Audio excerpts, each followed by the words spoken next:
Hi friends, welcome to Rayalaseema బ్రాహ్మణ వంటలు Gorantla Padma channel. నేను ఈరోజు బెంగళూరులో నూనెంకాయ గుత్తొంకాయ లాగా తయారు చేసే విధానం చూపించినాను. ఒకసారి నూనెంకాయ చూపించినాను, ఇది ఇంకొక రకంగా చూపిస్తున్నాను. దానికి కావాల్సిన పదార్థాలన్నీ చూపించినాను. ధనియాలు టేబుల్ స్పూను, జీలకర్ర టేబుల్ స్పూను, ఉద్దిబ్యాళ్ళు 2 టేబుల్ స్పూను, శనగబ్యాళ్ళు 2 టేబుల్ స్పూను, శనగగింజలు కొంచెము, నూగులు మాత్రం వేయలేదు దీంట్లో. ఈరోజు శనగగింజలు, కొబ్బరి అన్నీ కలిపి అన్నీ పొడి చేసుకొని బాగా ఆ పొడిని వంకాయ 4 పక్షాలుగా పురుగులు లేకుండా చూసుకొని దాన్ని పక్షాల్లో కూర్చి దాన్ని అంతా నూనె వేసి నాన్ స్టిక్ పెనంలో అయితే బాగా వస్తుంది. పెనంలో వేసి బాగా ఫ్రై చేసేసి మూత పెట్టేసి గుత్తొంకాయ కూర. ఈ పొడి వేరే దానికి కూడా మనం పనికొస్తుంది. అన్నిటికీ వాంగిబాతుకు దానికి కూడా ఈ పొడి చల్లుకోవచ్చు. క్యాప్సికమ్ వాంగిబాతుకు కానీ వంకాయ వాంగిబాతుకు కానీ కూడా ఈ పొడి చల్లుకోవచ్చు. నేను కొంచెం పొడి ఎక్కువే చేసి పెట్టుకున్నాను. మీరు కూడా ఆ విధంగా పొడి చేసి పెట్టుకునేసి ఈ గుత్తొంకాయకి పెట్టి పక్షాలుగా చూపించినాను. మీకు నచ్చినట్లయితే లైక్ చేయండి, షేర్ చేయండి, పక్కన బెల్ని క్లిక్ చేయండి, తప్పకుండా షేర్ చేయండి, సబ్స్క్రైబ్ చేయడం మర్చిపోదండి, తప్పకుండా లైక్ చేయండి. ధన్యవాదాలు.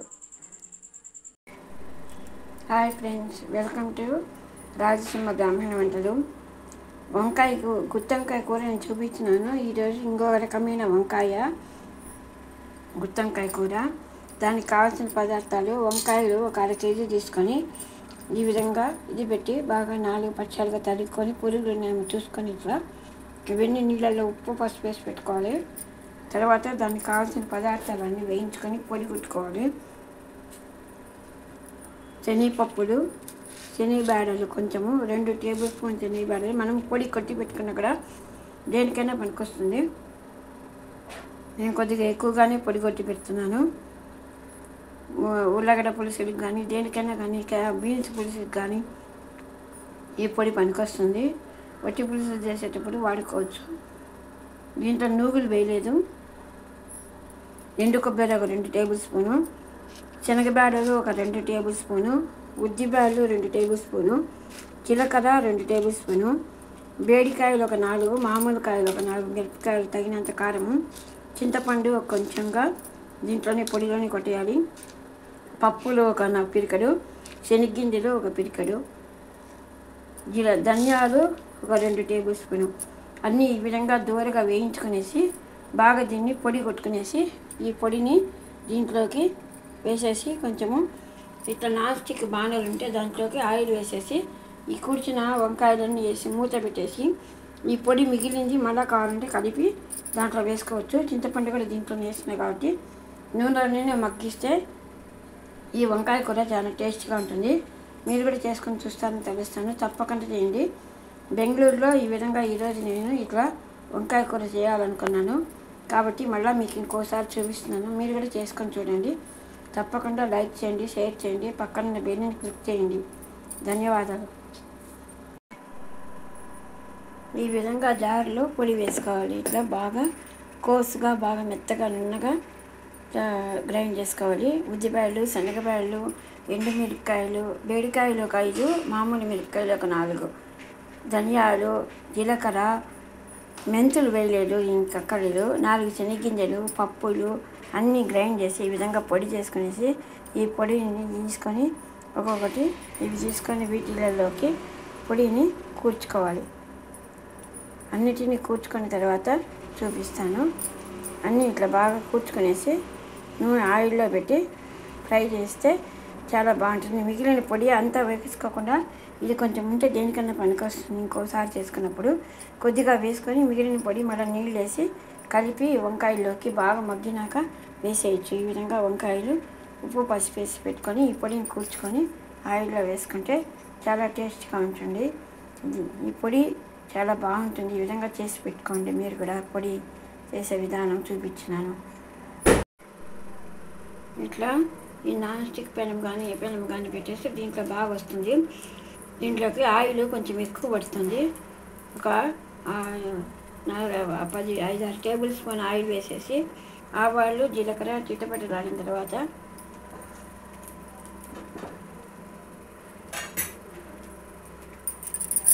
వంకాయలన్నీ ఈ విధంగా అన్నిటికీ కూర్చిపెట్టుకోవాలి. ఈ పొడి మిగిలిన తర్వాత ఇదంతా వాడిన తర్వాత కలిపిపోయచ్చు. ఈ ఆవాలు చిట్టపట అయిన తర్వాత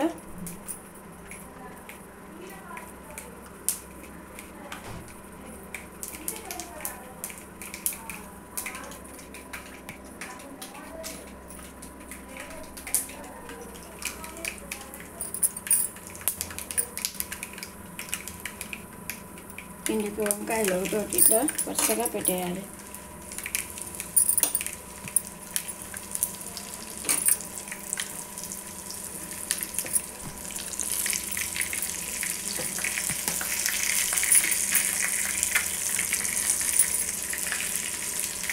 ఈ హై ఫ్లేమ్లో పెట్టకూడదు, సిమ్లోనే పెట్టి చిన్నగా తిప్పుతూ ఉండాలి.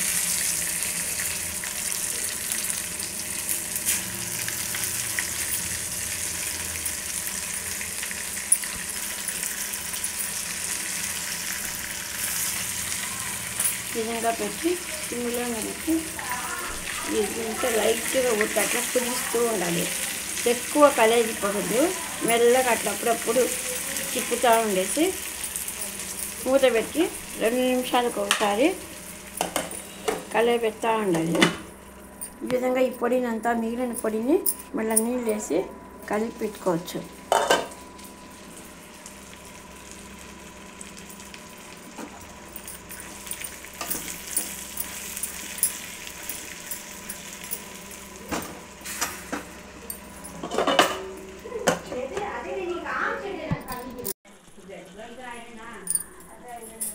నిజంగా వంకాయలన్నీ బాగా మెత్తపడిన తర్వాత ఆ పొడి ఉంటుంది కదా, ఆ పొడి కూడా కొంచెము ఒక గ్లాస్ వాటర్ పోసేసి అవన్నీ వేసేసి కొంతసేపు సిమ్లో ఉడికిస్తే నూనె పైకి తేలేంత వరకు పెడితే గొజ్జంకాయ బాగుంటుంది. చాలా టేస్ట్గా ఉంటుంది నూనె వంకాయ.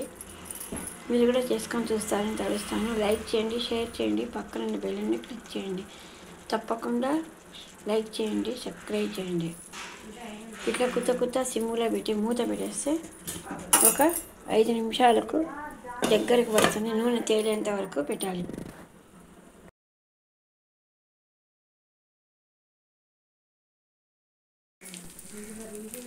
ఇట్లా నూనె దగ్గరికి వచ్చి బాగా సైడ్లో అంతా నూనె ఇట్లా కనిపించేటట్టు ఉంటే కనుక ఇంకా ఆఫ్ చేసేస్తే సరిపోతుంది. మనము పొడిలోనే కొంచెం ఉప్పు వేసి తింటాము. మళ్ళీ పైన వంకాయలకు పట్టేదానికి లైట్గా ఒక స్పూన్ ఉప్పు వేసి పెట్టి ఉండాలి. ఈ పొడి మిగిలింది కలిపి పోసేస్తే ఇది నూనె వంకాయ చాలా టేస్ట్గా ఉంటుంది. మీరు కూడా చేసుకొని చూడండి. లైక్ చేయండి, షేర్ చేయండి, పక్కన బెల్లని క్లిక్ చేయండి. తప్పకుండా లైక్ చేయండి.